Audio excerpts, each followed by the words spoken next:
There seems to be a roll of gauze in the octagon.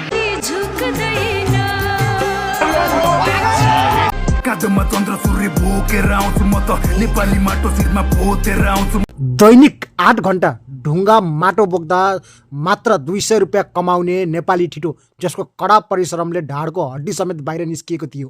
कसैले सोचेका थिएनन् एक दिन त्यही ठिटो संसारको सबैभन्दा खतरनाक र कुर मानिने खेल मिक्स मार्शल आर्ट MMA को रिङमा उत्रिएर विश्वभर नेपालको झण्डा फहराउने छ भनेर।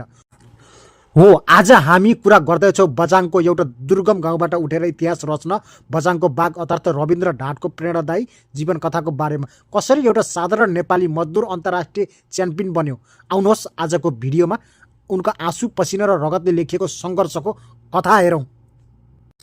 विक्रमसम्म 2055 सालमा नेपालको सुदूरपश्चिम प्रदेशको बझाङ जिल्लामा जन्मिएका रविन्द्र ढाड एक निम्न वर्गीय परिवारमा हुर्केका हुन्। रविन्द्र ढाडको घरको आर्थिक अवस्था निकै कमजोर भएका कारण उनी 16 वर्षको उमेरमा कामको खोजीमा इन्डिया पुग्छन् र त्यहाँ पुगेर उनले गिट्टी कुट्ने, ढुङ्गा बोक्ने, माटो बोक्ने जस्ता कामहरू गर्दछन् र उनको एक अन्तर्वार्तामा भनेका छन् सधैँ भारी बोकेर ढाडको हड्डी नै बाहिर निस्किएको थियो र उनी थप्छन् दिनभरिको कमाई मात्र 200 जति हुने गर्थ्यो।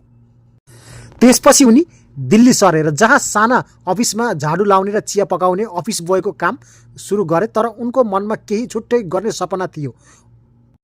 अफिस जानुअघि बिहानै उठेर उनले लुकेर कराते सिक्न थाले। घरमा छोराले कमाएर पैसा पठाउला भनेर बसेका ती बुढा बा आमालाई 9 महिनासम्म थाहा दिएनन् र उनले मार्शल आर्ट सिकेको कुरा 9 महिनासम्म घरमा पत्तै दिएनन्।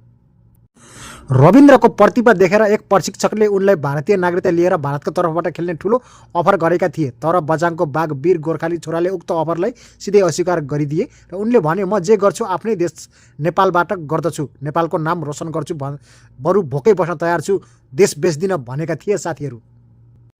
उनले इन्डियामा रहँदा खेलेका 15वटा एमचियर फाइटहरू जितेर आफ्नो यात्रा सुरु गरेका थिए र त्यसै गरी रविन्द्र ढाडलाई नेपाल र सारा नेपालीले विश्वभर चिन्नुको मुख्य कारण र टर्निङ पोइन्ट कहाँबाट भनेको थियो भने साथीहरू सन् 2025 को अगस्तमा भएको थियो। भारतको ग्रेटर नोएडामा भएको MFN 17 मा उनले डिफेन्डिङ च्याम्पियन चुरेङ कोराङलाई तेस्रो राउन्डमा कडा नकआउट गर्दै व्यावसायिक रूपमा MMA को अन्तर्राष्ट्रिय उपाधि जित्दै पहिलो नेपाली फाइटर बनेर इतिहास रचेका थिए। त्यसपछि उनलाई विश्वभर रहेका सारा नेपालीले चिनेका थिए रविन्द्र ढाड भनेर र त्यसपछि उनले UFC को सपना र हालको अवस्था रोड टु UFC। रविन्द्रको लक्ष्य यति मात्र सीमित छैन, उनले आफ्नो सपना विश्वको सबैभन्दा ठुलो स्टेज UFC मा पुग्ने थियो र भर्खर सन् 2026 मा भएको मकाउमा भएको रोड टु UFC को क्वार्टर फाइनल खेलमा उनले फिलिपिन्सका फाइटर किम्बोटलाई दोस्रो राउन्डमा टेक्निकल नकआउट गर्दै सेमिफाइनलमा आफ्नो स्थान सुरक्षित गरिसकेका छन्